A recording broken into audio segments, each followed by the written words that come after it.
গঙ্গায় ঘাটের থেকে আসছি।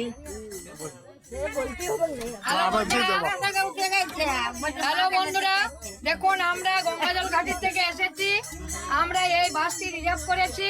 তো গঙ্গাজল ঘাট থেকে আসার পর থেকে এই যে মহিলাটিকে আমরা নিয়ে এসেছি, তো এই মহিলাটি পেছনের সিটে ওর মানে বুকিং ছিল। তো আবার এগুর সিটে এসে বসে মারমার আমরা টিভি দেখতে শুরু করেছি। আর আমরা টিভির দিকে তাকা দিই, টিভি তখন চলছে না। আর এই ভদ্র মহিলা এসে 1 নম্বর 2 নম্বর সিটটাতে বসে পড়ে, তখন কি সুন্দর টিভি চালানো দেখতে পাচ্ছে। তাহলে এটার মানেটা কি কোনো জাদু কেউ নিয়ে এসছো? যদি কেউ জাদু নিয়ে এসছে তো বলো,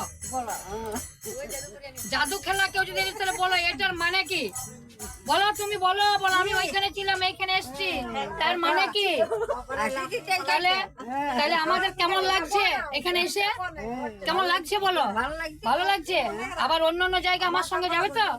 হ্যাঁ, আমি এই গাড়িটা করেছি, কিন্তু আমি সব জায়গায় আমি গাড়ি নিয়ে যাই, বুঝতে পারছো? নববৃন্দাবন গত বছর গেছিলাম, আবার এইখানে নিয়ে এলাম, আবার যাব তোমার ওই দীঘা যাবো,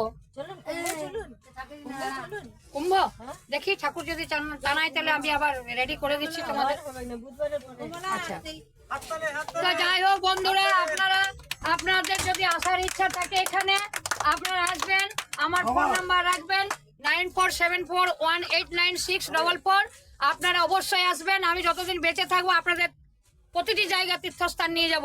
এইটুকু বলে সবাইকে আমার ছোটদের ভালোবাসা, আশীর্বাদ, বড়দের নমস্কার, প্রণাম জানিয়ে আজকের ভিডিও আমি এখানে রাখলাম। যদি কিছু ভুল হয়ে থাকে আমাকে একটু মেনে নেবেন, কারণ আমার বয়স হয়ে গেছে, আমি সবকিছু বলতে পারিনি।